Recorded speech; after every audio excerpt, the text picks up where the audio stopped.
Hey guys, you're listening to Code, aka Conspiracy of a Dead Man, and I'm also here with TBD himself.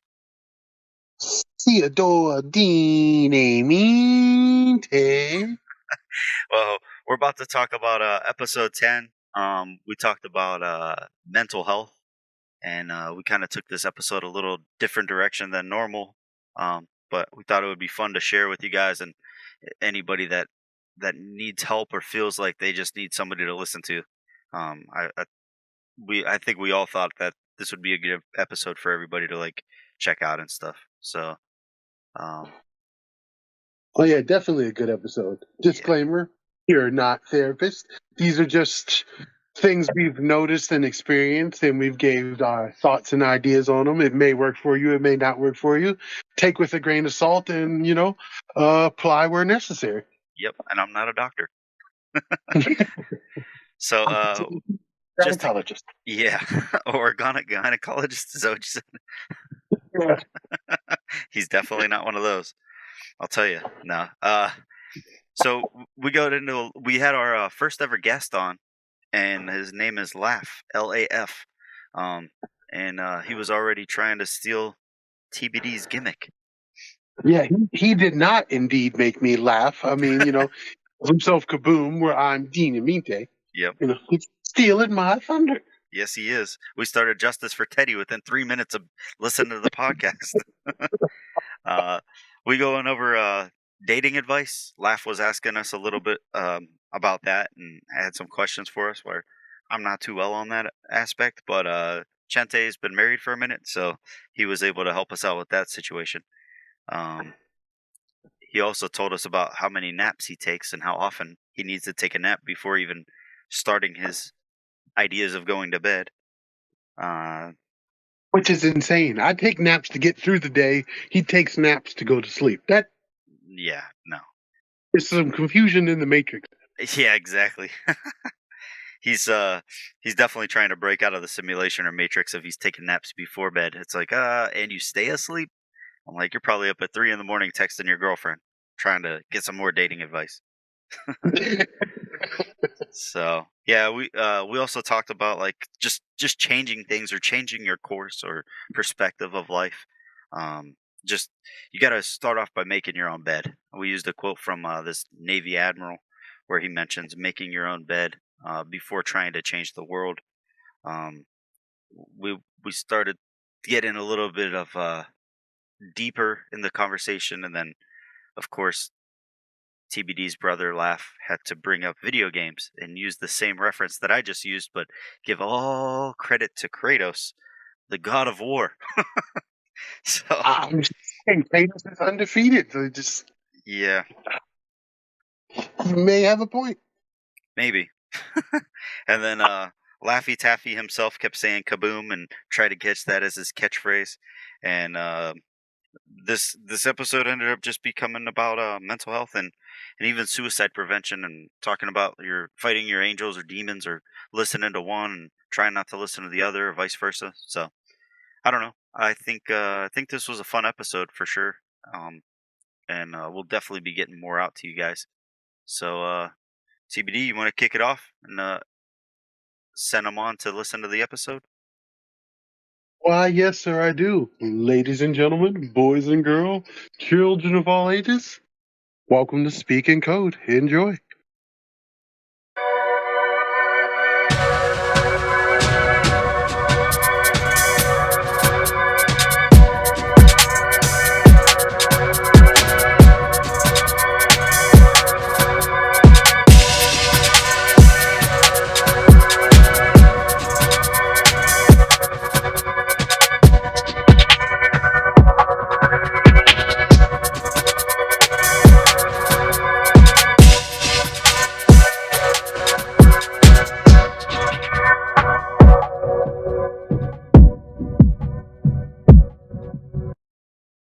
Hey guys, you're listening to the Speaking Code podcast. This is Code, aka Conspiracy of a Dead Man, and I am sitting here next to Chente.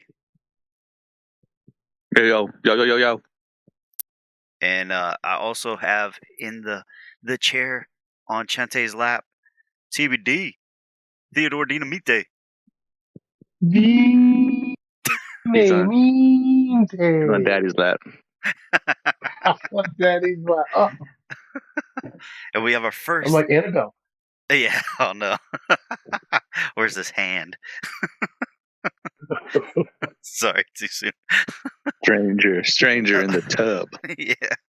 It's a rudder. Now we also have our first ever guest on.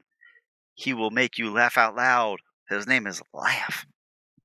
Welcome to the show, buddy. Hello. Okay. AKA Teddy Kaboom, and I'm more better than Teddy Dynamite because I'm Kaboom instead of Dynamite. Jeez. Oh, Congratulations. shots fired. The Dynamite's late. We're about to From have the to jump. We're gonna have to So start. that makes you my splooge. We're gonna have to start a. I have a better catchphrase. Yeah. What's your catchphrase? Let's hear it. Kaboom. You can't say Dynamite when you walk away from something blowing up. It just doesn't fit right. You say Kaboom. It fits way better. It's way better. It's been in more movies. I can see it. Okay. So we have a question that we've been waiting to hear for a long time by Laugh. He was gonna ask it to us, and we definitely wanted to touch base with him on some Mandela effect ideas, some possible string theory. So we could we'll touch base on a few random things, I'm sure, for throughout the episode. But do you want to? Is there anything you want to ask or like get into first, or Laugh? Me? Yep. Yeah, you. What's your guys' take on relationships with females that have a bad past? Oh boy, we're dating advice. Yeah. I don't know. How You bad come of to a the pass? wrong yes. Yeah, how bad of a past? Only reason why is because I know there's a quote I read and it said, hold on, let me look. It says, if you don't heal from what hurt you, you will bleed on people who did not cut you. Oh, that's just nasty. Ooh. You know, I feel like he's like just stepping on all my territory. He stole half my name. Now he's using quotes. He's stealing my whole gimmick. Oh man. He's stealing my Kaboom. whole gimmick. That's because I'm better. Kaboom. Oh boy. Shots fired. Justice for Teddy. Hashtag justice for Teddy. Yes, justice for Teddy. Already starting at 3 minutes and 20 seconds in. Man, so wait, that was your question for us, or you're just going off topic and just something random? Oh, that was just like off the top, the first thing I wanted to All right. say. All right. No, that's fine. So Chente. the past is just her, like that person being. Well, yes, when I say broken? that, like women that take out their emotions or on future men that are good because they've been with so many that have been bad, so they take it out on them. Mm. They go through one experience and try to like make every other guy pay for it. You know? Okay. Toxic. Yes. That Britney Spears song that Chente listens to at the gym. Every That's day. why the quote hit so deep. You know, it's just saying if you don't heal from what hurt you, you will bleed on people who did not cut you. Yeah. I get it. I guess you could try it. You could stick it out and try to fix it, but at the end of the day, man, how many people did this individual bring down? You know, like the Titanic, or are you? I don't know. I don't think personally, I wouldn't spend the time. It was more like genocide. God damn. Yeah, really? Yeah. I don't know, No. man. Like, it just depends. Like, if you're able to like break through to her and just tell her straight up, like, hey, look, I'm not any of these dudes that hurt you. Like, you got to start new with me and give me a chance. Like, you can't just bring up somebody else's negative past and put it on me as if I'm the one that caused you that pain. But if she's also just keeps trying to like push that on you, you can straight up be like, look, I'm not one of these fools that's just gonna let you like walk all over me to try to make a point either. Like, if a chick's trying to, I don't know, get pissed at you for no reason and try to hold you to the ex's standards, that's not fair to you. I wouldn't waste my time with that personally. I feel for any man that goes through this, it's downhill if you played Here Comes the Pain as a kid, because that means you play with pain. And that does not look good for you. Doesn't look good on your resume. Yeah. Mm-hmm. I thought you were about to be like, Agreeing wait in people the on top of pain. water. That was good. Yeah. No, I don't know, man. Are you dealing with some stuff now, or are you just asking Oh no, it's questions? just something I heard. The quote made me think about it. Oh, for sure. Yeah, man. And we definitely want to get your point of view on some stuff too. Especially talking to you the other day. Well, a while back. I mean, we've been trying to have you on since this thing started, but you take longer naps than I do, so I don't know. You could have been famous by now, bro. They're called naps. That way, so I can go to sleep better. You take naps. That way, so you can go to sleep. I feel like you just go to bed early. I got 3 kids. I'm not napping. No. Like how you take going out naps. People take going out naps before they go out. I take naps before I go to sleep. All right. Yeah. Nothing wrong with that. Nope. The boy's special. Yeah. He loves you. Kaboom.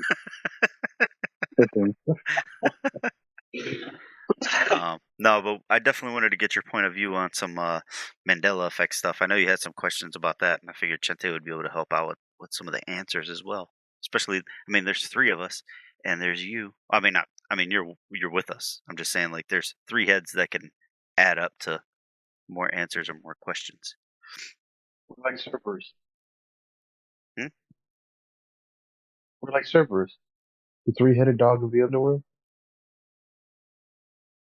Cerberus, This is come not on, Greek Cole. mythology. Oh, I thought you said we're like strippers, and then you said we're a 3-headed dog with no clothes. I was just like, what? No, Cerberus. Hey, Oh, man. I'm like, where is this going? Is this going to be a Black Holes episode with 7 minutes in? How'd you get strippers out of that? I don't know what you were Hold saying. on. I realize why Kaboom is better than Dynamite. You can't have Dynamite without a Kaboom. Oh, she's really not alone. Okay, so what good yeah. is Dynamite without Kaboom? Yeah. So anyway, did you want to ask us your question about the Mandela effect? I don't know. Was it about the Mandela effect, TBD? No, it was more about life. Okay. Oh, I had a question. It wasn't really a question. It was more so like my take on how I think it goes together, how it runs along. I was saying it was like a lot of people that go through those hard moments in life where they feel stuck and they feel like they're stuck behind the obstacle that they can't get past. Mm-hmm. I was saying, what if their story was meant to end at a certain point because it was only written for so long? And it's like being a kid. You're always told to do something, but once you finally get older and you're on your own, you have to make a lot of decisions on your own. Decisions were made for you. That's kind of how your story was written. And it was supposed to end right there. But you did something in life to change that. Now you have to come up with the material to write your own story and finish it. And that's the reason why that's the reason why I feel like people go through a lot of hard stuff in life, because it's like they don't know what to do now, because it's like they don't have any more material to write their story anymore, because they have to find it on their own. It's not just given to them. Okay. Like, if life was a video game and that they're stuck in that level. Yeah, basically, you're stuck in that level, and it's like you got to find something new. You got to find another breakthrough to help you. All right, so how do I got to time this? How do I got to do this? You got to find some way to overcome it. Yeah. And it's like they've always found a way to overcome it because they always had the help, and they've always had people around them that were helping them make those decisions or just making the decisions for them. Now they're on their own. They have to use their own brain and come up with everything, single-mindedly. It's kind of hard for them to get through stuff, and they just don't realize it. Yeah. Another way he also explained it to me was, like, let's say you were supposed to die, but something happened and you live, and all the hardships you go through are life taken into the account, and you're still there when it didn't have plans for you. But you're supposed to die. I see what you mean. Yeah, because it's like I seen it in it was a movie I watched where I seen it was like something was supposed to happen and whoever it was supposed to die. They didn't die. They changed their own fate and like now life is bringing all this hard this stuff at you and all these objects and all these obstacles to try to prevent you from going any further. They're trying to correct the story is what it is. They're trying to correct the path, but you're derailing it and taking it off course and going down a different path and changing basically your fate. It's like Arthur going into the Blackwater before you beat the game. Well, You yeah. talking about Red Dead? Yeah. Yeah, Red Dead Redemption. Does that make sense for you, Chente? Yeah, that's interesting. That's an interesting way to think. That maybe people are trying the most and they still can't get over that hump. Yeah, because it's just like it might be anything. You might be a person that's dealing with they want to do this but they can't do it. Like it's like they want this new job or they want these new opportunities in life that's going to help them advance, but they just can't get it and they can't pick up on nothing. It's because maybe this is all life had for you, but you're changing that. So you have to give it to yourself. You can't just expect things to fall in place. Breaking out of the simulation. Ooh. Yeah, this is. You're breaking out. You're breaking off onto your own path. It's just your own sequence of everything. Life's just keeping you down. Bro, it's deep. Super deep. Balls deep. Sorry. I always feel like I ruin the mood or I lighten it a little. No, that was funny. That was funny. I'm trying to make laugh, but he don't know how to LOL. So here's my question. Balls deep like a 3-pointer. Both. Here's my shooting question from to the you guys about his philosophy, Okay. if you want to call it that. Do you think there's ever been a point in either one of your lives where, like you got to the point where everything was done and then you had to hit that level to get life going where you want it again? Now you said, the story ended here and then all the hardships you were doing were because there was no more plan for you. Have you guys felt like that at any point in your lives? Oh yeah. Especially more so recently with my whole situation last year, losing my career. Yeah. Okay. Like I mean, not to take it away from anybody, but not to be a downer either. But when I had my job for 15 years, or I would have hit 15 years 2 days ago. And I needed like 6 more to go to retire, get full retirement and stuff, or 10 years, give or take, depending on what I needed to do. But yeah, just kind of like having to walk away from knowing everything that I knew and not knowing what the future held for me. Like that was like nerve wracking, man. Like I I just remember driving to the gym one day just by myself that same day that I knew I was like done. I wasn't going to be working there anymore. And it was just like one of those things where it was like it felt like a weight on your chest where you couldn't breathe, and it was almost like you were almost like best the the best way that I could explain it is almost was like when if you cried when you were a kid, that pain was like gone because you cried, like you were able to get it out. It was almost like I was trying to do that, but I couldn't cry. Like one of those like the it was like somebody was squeezing your chest and you couldn't breathe, and all you needed to do was breathe to release some of that pressure, and that pressure just wouldn't go away. It was almost like to the point of like having a panic attack without it would almost have been better if you could have released and had a panic attack, but that panic attack wouldn't happen. That release wouldn't come. So it was just almost just like so much pressure that you just felt like you were going to explode, and like nothing I was going to kaboom, but nothing was going to happen, and Yeah. one thing that my dad mentioned to me, and I mean, not to go too much off course or anything, especially with your question and everything, but I was so worried and so stressed that it got to the point where I just like looked up and was like, whatever needs to happen is going to happen because of you. Just pretty much just praying to God, like, hey, look, this is I'm just following your path. I'm just listening to your calling, or listening to what you're telling me. I'm doing what you're gonna tell me to do. I'm gonna just put all my faith in what's gonna happen next. I don't know what's gonna happen next, but I have faith in you that everything's gonna be okay. And my dad mentioned to me, he goes, you know what's crazy? He goes, did you notice how you were so stressed leading up to this time? And as soon as you put your faith in God, your your worry went away. It's almost as if you have all trust and no worry, or if you have all worry, it's because you have no trust. So that's Well, how yeah, I yeah. that's how I looked at it, and that's how I kind of got over my One situation too. one way I looked at it, I call it the Odin effect. I feel like as people, as human beings, we're too dependent on wanting to know what the future holds and wanting to know what's going to happen. We just want to know. I feel like a lot of people, they get too stuck in trying to figure out what's going to happen, and that's why sometimes they might do bring it on themselves, like where they go through a lot of hard stuff because they're too stuck living in basically the future because they want to know that there's going to be a good outcome. They don't. A lot of people don't realize it. It's because they don't want it to happen. Sometimes you have to go through stuff to find a breakthrough and to get positivity out of everything you want. And I feel like a lot of people, they get stuck in just wanting to know that there's going to be good. That they don't realize there's always going to be bad, no matter what.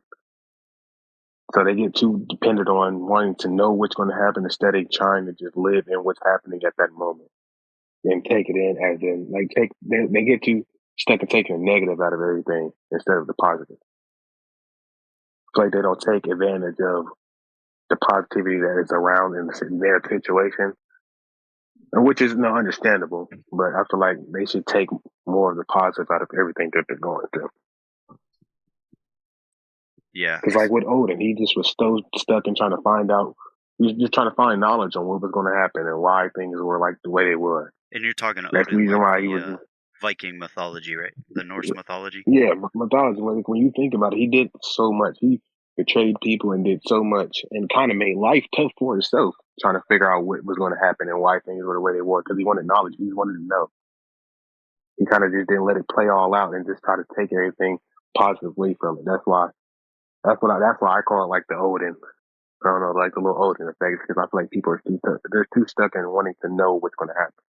Okay. Which is crazy because when you ask them, like, would you rather know when you're going to die or how you're going to die, it's hard for them to make a decision because they don't want to know, but still at the same time they want to know. Mm.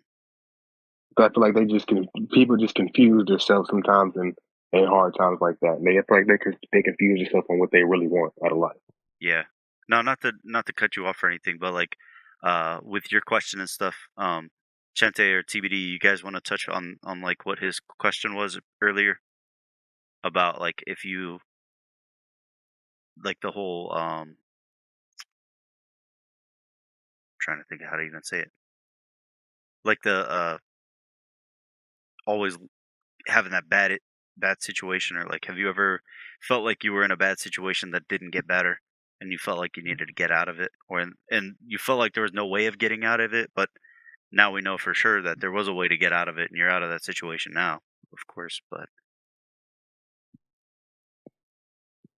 I'm sure I have been. I just can't think of anyone off the top of my head. Me myself, I can't say that either. I know I've been in bad situations. I've never felt I couldn't get out of them. yeah. I don't know. Maybe it's my upbringing and my belief in God and my faith. You know, I knew there's a reason I was going through the struggles I was going through, and that eventually the sun would shine on the other side. So I never felt like I was stalemated or stuck. I always knew that like I would be better afterwards. Okay.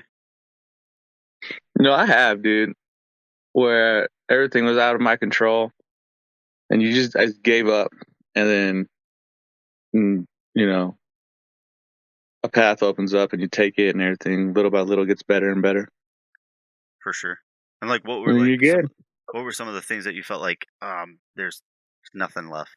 Not nothing left, but like, how did you get over that situation or over that hump? I mean, you don't even have to get into detail, but like, did you like read? Did you like listen to music? Did you just freaking go to a car show? I changed the audience I kept, I guess I would say. Okay. Yeah, that makes sense. Yeah. Well, I with started, that, you know, I people feel, say you pick your friends, you don't let your friends pick you. yeah. So I started picking my friends then. And then here I am. For sure, man. With that I feel like people have to adapt and they have to take advantage of every situation that they have.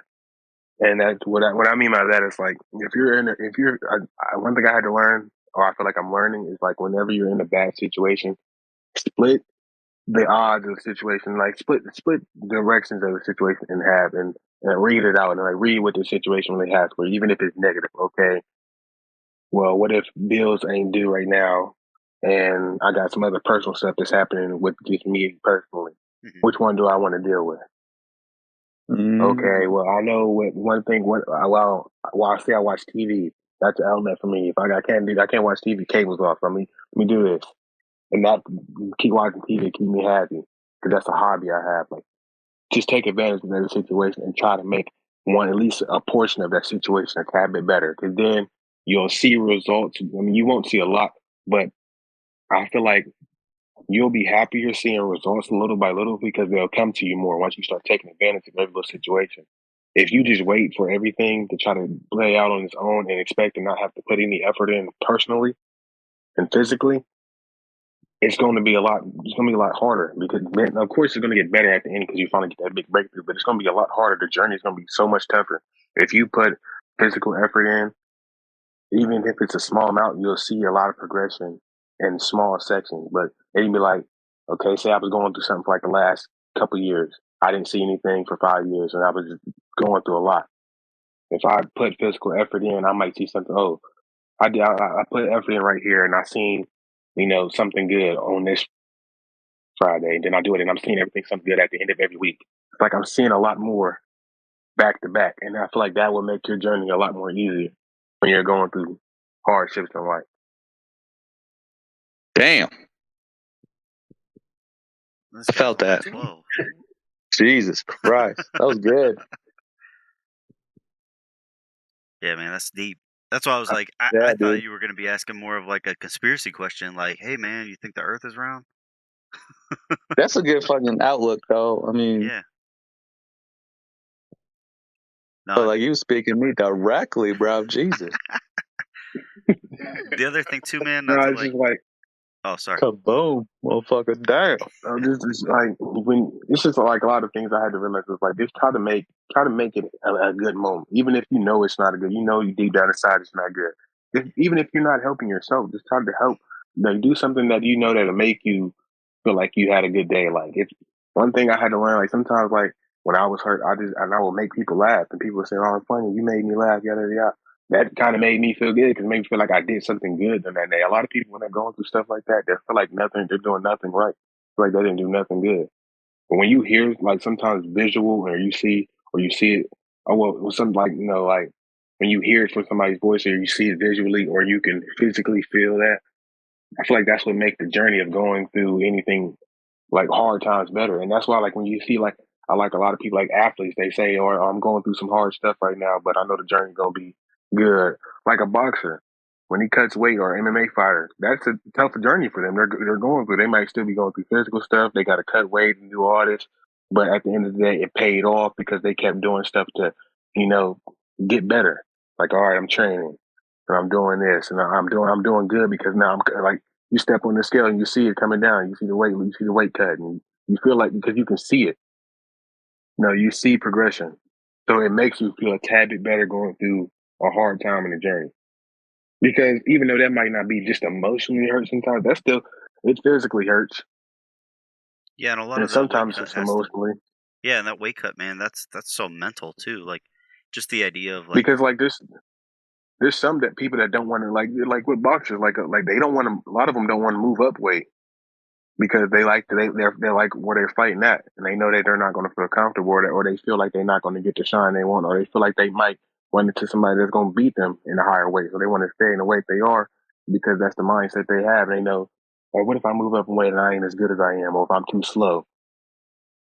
So that's their natural weight, but they cut 20, 30 pounds just to fight and make themselves look sick. So it's like a mental thing, just like they're mentally drained and they're going through stuff.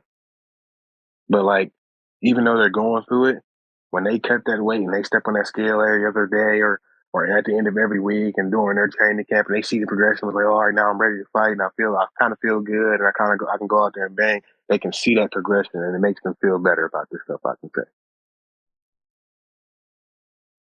But that's how you got to take it, like with just any other normal person or any other normal day. Just do something that you know is going to make you feel like, okay, I did something good today. If you made somebody laugh, okay, I did something, or just get on your schedule. If you know you normally don't do something that you're supposed to do when you wake up and you do it, you're like, oh, I did it. You know, even if you don't do it every day, when you're supposed to, you still okay. I did it this day. I did it that day. Well, I actually went a whole week with doing it. There's a saying. There was like an admiral in the Navy, and he did like this whole speech, and he pretty much told them, like, people are like, oh, I want to go out and change the world. I want to go do this. I want to make the world a better place. I want to blah blah blah, whatever the case. And he pretty much told the crowd of people that he was at like a college or something like that, or like speaking, maybe even at the academy, like the Navy Academy. And he tells them, like, before you go out and try to change the world, make your bed first. Like, clean your room first. Like, do you first before you go out there and try to change everything. Do one little thing for yourself to make yourself better, and then that way, like, say for example, you're gonna go outside and clean a bunch of litter or something at a park, but your house is a mess, or like your own stuff. And I don't mean like cleanliness and stuff. I mean like just in general, like if your house isn't in order, but then you're going out and trying to change other people. It's like, change yourself first, change your house first, get everything in order that you need to first, because once your things are in order, you'll be able to help other people get their things in order. And you're not going to be like, well, I'm going to help them, but then you come back home and you're like, oh man, my stuff's all out of order. And I don't mean like cleaning your actual room, but just in general, like just even like a peace of mind, or if you have a bunch of stress or something like that. It would be like if almost as if somebody came to you about um like your bills and stuff, or like, hey man, I'm trying to get out of debt, and you're like walking them through it, and you're like, man, this is how you get out of debt, and you want to save, and you want to do this, and you want to do that, and you're like helping them with their funds. But then you look back at your own funding, and you're like, man, I'm freaking way deep in debt. I got nothing saved, I got nothing set away, but I help them. And you're like, yeah, but I didn't really help myself. So I'm not saying to be selfish or anything like that, but like if there's things that you feel that you need to help somebody with, like, look at yourself first and be like, do I need to help myself with this first? Like, I'm not trying to like say be selfish, but be selfish a little bit every once in a while too. Like, kind of based off of Yeah. your question with that girl thing at the beginning, it's like, well, if she can't let things go, then I'm gonna have to let her go to go find somebody that will be able to let those things go and not hold that grudge towards me for no reason. Same thing with like when you're trying to like just getting things in order. Like, I don't know. I'm not saying like you can't be there for people, you can't be their friend, you can't help them out if they need it. Like there's been times where I'm sure TBD or Chente have been like super stressed out on their own things, and I'm coming to them with my problems, and they've been the opposite of selfish. Like, they've been very helpful and letting me vent to them and letting me talk to them about stuff, and then them being that the people that they are like, hey, like, they're not telling me, hey, I got all this stuff on the inside that's going on, or I got all these personal things going on at home, but they've been able to like help me walk through things to help me get to a better place. And then not being selfish, asking them, hey, is there anything that you guys need help with? Is there anything that I need, like, that I can do to help you or to alleviate any stress? So those are some of the things too that you could do as a friend or as a family member or whatever the case. It's like people are always looking out for you. It's okay to like, all right, they looked out for me. I got my stuff taken care of.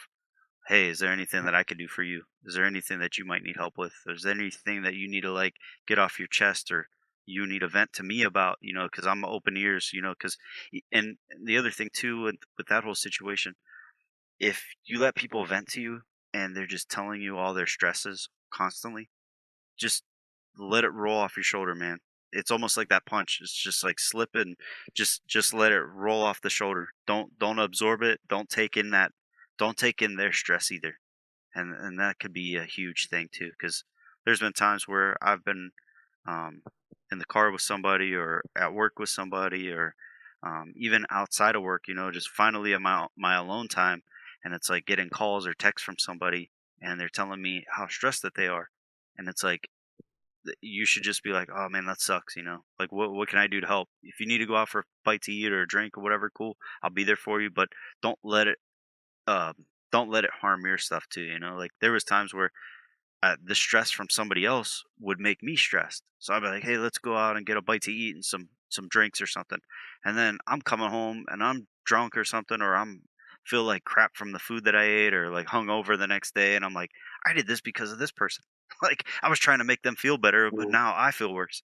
So it's like, get your house in order, get your health in order, get your things in order mentally and stuff, and be there for people, but don't let it overwhelm you and don't take on their stress too.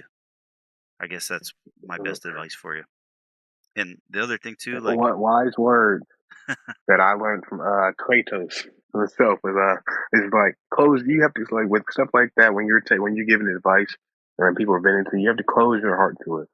Sounds messed up. Like it's okay to have empathy and sympathy, but just close your heart. Don't let their pain become your pain. It's okay to have like sympathy and empathy. Like, okay, I feel for you, and I would hate if I was in your shoes, but I'm not in your shoes, so I can't force myself to be sad with you because I'm not in your shoes. I'm having because there's people like that. Like I might be they might be having a good life. Everything might be going good for them, but their friends come through the problems and automatically brings their mood down.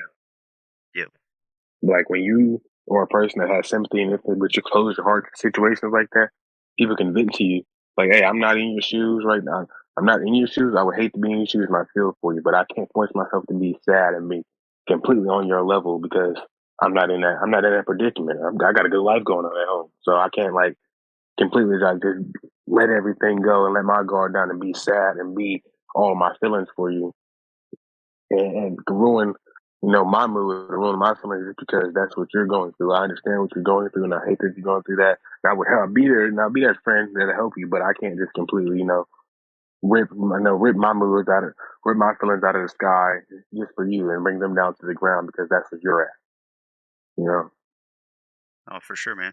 And with that, I also feel like with the whole like life being hard and all of that, everything changes with intent.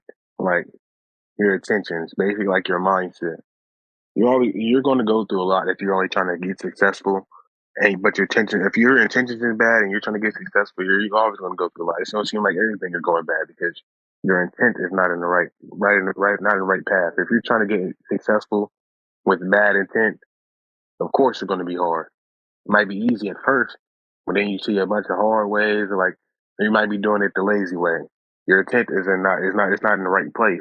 Your intentions are not in on the right path. So of course life's gonna be hard because you're trying to do it the easy way and not have to try to work yourself as much and everybody else and you see everybody else around you as becoming successful, trying to do the same thing you're doing, you wonder why it's not going good for you is because your intent is in the wrong place. So all it is like the mind. So I feel like people like that's one thing you'll have to do. I've seen it happen too. Like they stop doing it the easy way and start putting the work in, and then boom. Yeah. No, TBD. You got any advice for Laffy Taffy?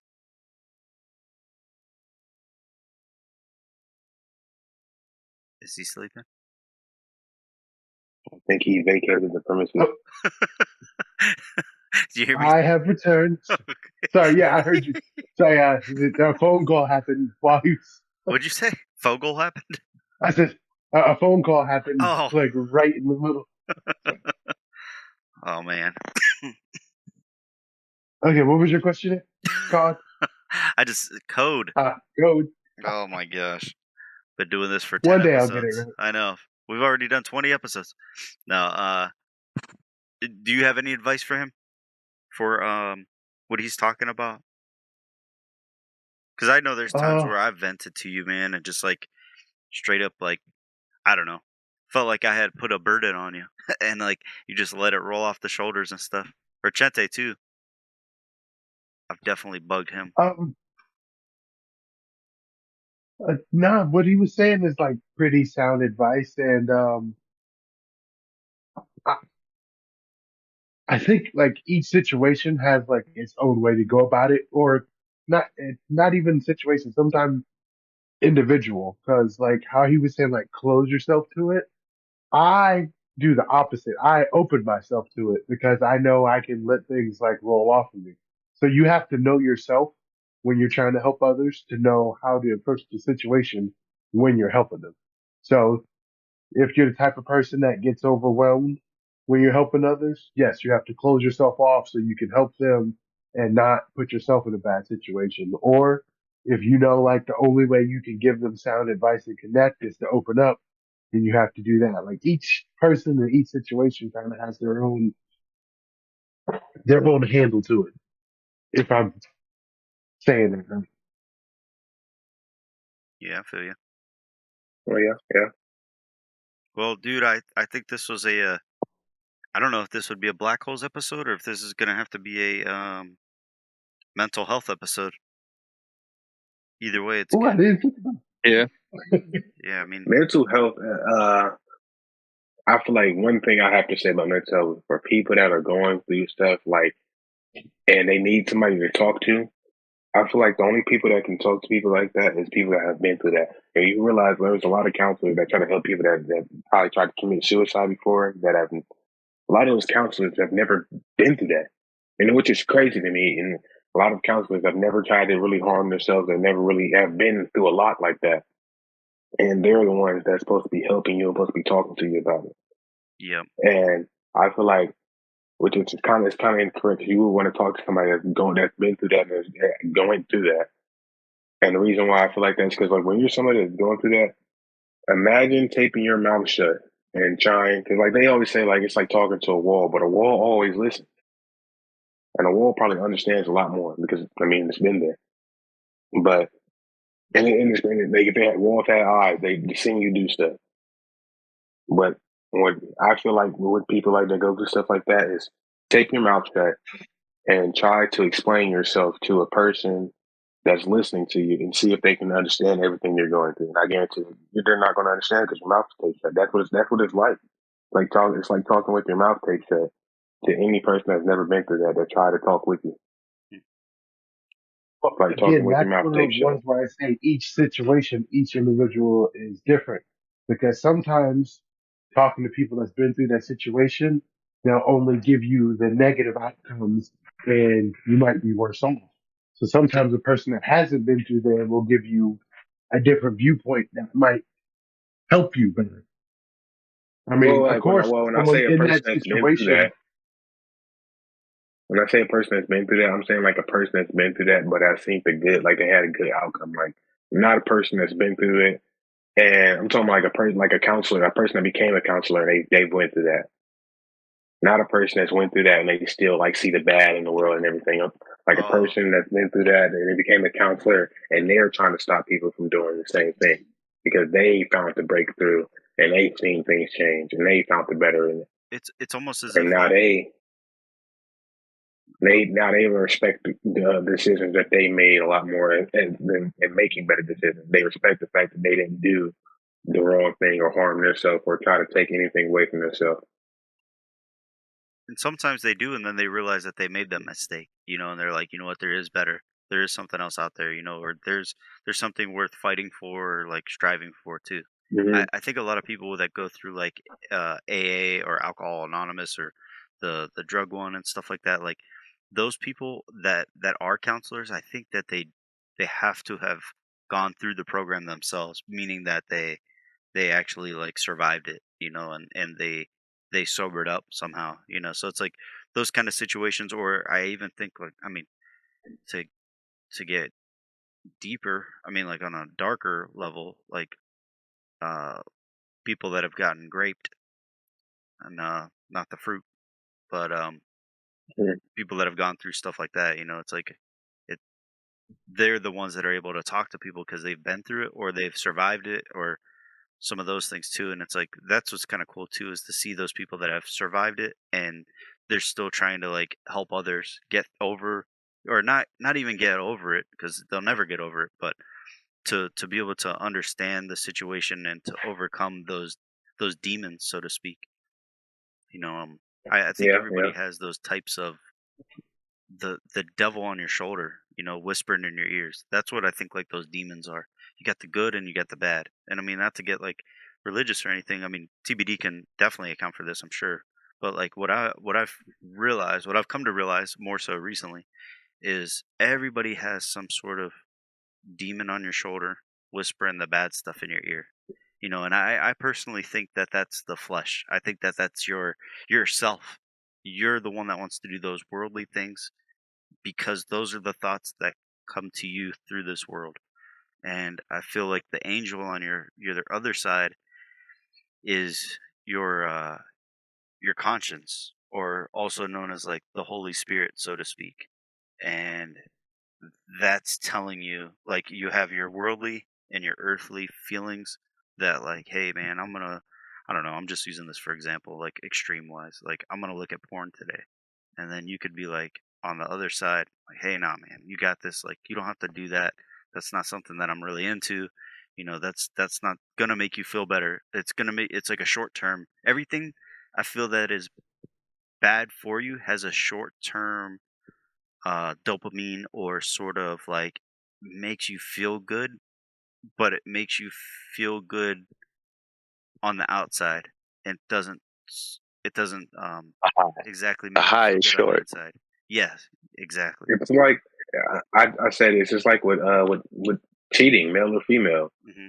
You're risking a long term, bond for a short term feeling. Yep. And I mean, it might not even be a bond. I mean, if you even look at the outcome, or the circumstances of it too, like if you were to, I mean, hopefully you're wrapping it up and stuff.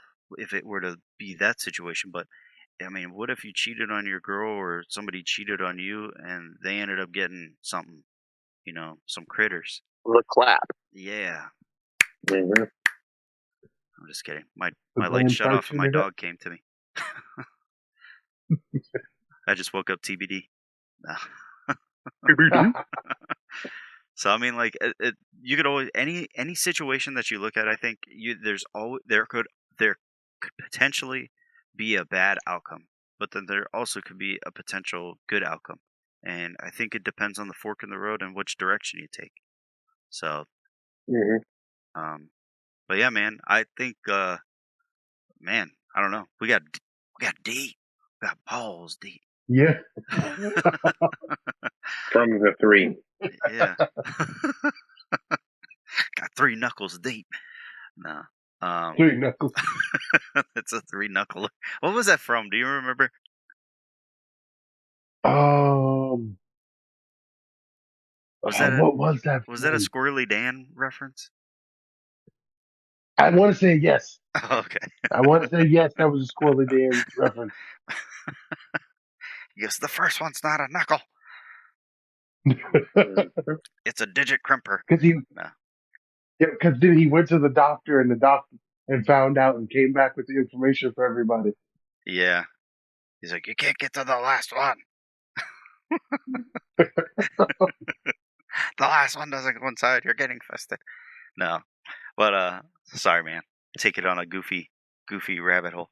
Um but dude, I think those are some freaking awesome questions, and I think this episode went. And that was just knowledge for everyday life. I know. I don't know. I think we're gonna have to release a normal speaking code episode, but like for like mental health awareness or something.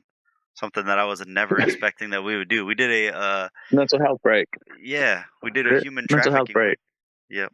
I Yeah, was why going to not, say, yeah, dude? we did pretty much a Protect the Children's episode, so why not a mental health episode? I know, and I feel like Laugh. He just kaboomed all over the place and Oh, made boom! It's made the dripping from question. the ceiling. You know, it's sticky. Do Everywhere. not encourage this thievery. He is infringing on my copyrights. We should put like Kaboom. a little R next to Teddy Dynamite, Register. like the little copyright thing. Yep. But Sir, I just want you to know you will be getting cease and desist papers in the future. Kaboom. yeah. But dude, anytime you want to come on, man, this was freaking dope. I definitely want to Yeah. talk to you more about the Mandela effect stuff too, because I know you had a bunch of questions on Definitely our. come back. We went and watched wrestling with Chente, and on the drive home, we started. Well, before he fell asleep, we were talking about the Mandela effect, or was that before? That was on the way there. Mandela effect. Well, you started talking about it afterwards too, bro. Yeah. Hit us with one. Yeah, Hit us with one. One time and, left. One time. A Mandela effect. I feel as if things change when we all are asleep. I feel like the whole Mandela effect. One thing I said is like the 12 o'clock. How everybody say like, or 12 o'clock this, 12 o'clock that. I feel like that's when things change. Not I feel like that's when all the weird, creepy. So yeah, no, I feel like that kind of or like it's at 12 instead of like all the phrases. Like we're like, I feel like when people realize stuff, like I feel like when. All right, so say our area code is 330. One connection I made, it was like when people start to realize stuff is when stuff changes. Because I feel like the Mandela effect, things changes because the universe kind of doesn't want us to know too much. Because you have to realize when you realize something crazy, and then all of a sudden things just start to feel weird, and you feel like you keep realizing stuff, and out of nowhere you don't feel anything no more. Like if you ever like, if you say, all right, so like our area code is 330. If I realize that, all right, it's 3:30, and I'm like, oh snap, that's our area code, and I like match things up together, even though that's not really anything to match up, I feel like that's when stuff starts to change. When like, oh, he's catching on to something, you know? Yeah. Because then it's like you ever say something like, oh yeah, I remember this video surfaced, and then you try to look for it, and it's nowhere to be found, and nobody has any even people that told you about it has no memory of it, and you're just sitting there like, what? You the one told me about it. Stuff like that. That's when I feel like things start to change, like the Mandela effect. I feel like it's events that happen that make stuff change. So instead of beginning a new day at 12 a.m., like on the calendar, it's like a new time period. Yes. Like your string theory. That's when I feel like stuff crosses. And also, it's Like, almost like okay, some yeah, stuff. dude, I like it. So it's like you're saying goodbye when you go to bed, saying goodbye to that timeline, I guess, dimension, whatever you want to call it, waking up into a new one. Yes, Everything that happened version. yesterday, gone. And then Yeah, you wake up the next day. I feel like it's like a lot of phrases you can pick up on stuff. Like you can pick up on stuff like when they say what happened today and stays today, because it's like okay, or like when some phrases like what happened last night stays and last night, or like this. Yeah, I feel like stuff like that just starts to change, because then like it's like awkward. It's like you ever played Sims? If your Sim characters, if you're off all of your Sim characters, or if one of your Sim characters is up too long after nighttime, stuff starts to act weird. I feel like that happens in real life, because that literally. If you ever played the Sims game, like if your Sim character is up past a certain time and it's too late and everybody else is asleep, weird stuff start to happen with your Sim character and all that. It's just weird things begin to happen. I feel like that is like how it is. I mean, they even try to I feel like the world even try to point this out to us when they talk about stuff in like movies. It's sitting right there. There's a lot of connections to literally everything. That's symbolism. You gotta come on more and listen to some of our other podcasts if we touch on that. Yep. You'll like it. You'll like it a lot. Oh yeah, you definitely will. You'll like us touching on it. Oh no. Too soon. But without consent. Yeah. No, with full consent, sir. Yeah. But yeah, man. Yeah, we signed papers before the touching. Yeah. No. Whoops. So I'll cut all of this out of that episode, so that way we could. No, leave it. No. We could have it at the beginning of the next one, so it forces him to come on as another guest. But Force dude, him to. you're our first ever guest, man. You did it. You popped our cherry. Yep, Boom. Whoa. you kaboomed Popped it. it very hard.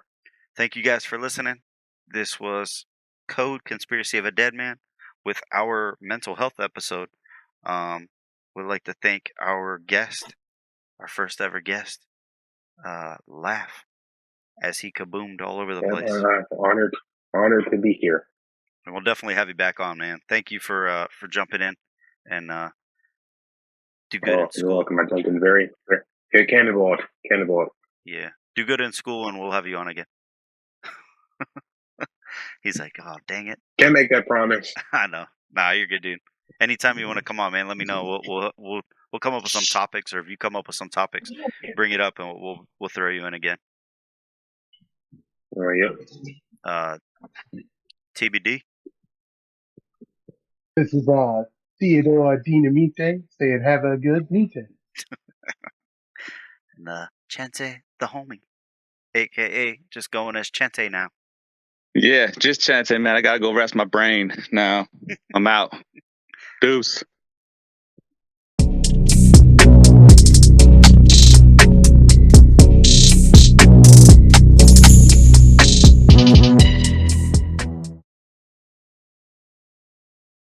Thought for the day. Just because a person smiles all the time doesn't mean their life is perfect. That smile is a symbol of hope and strength.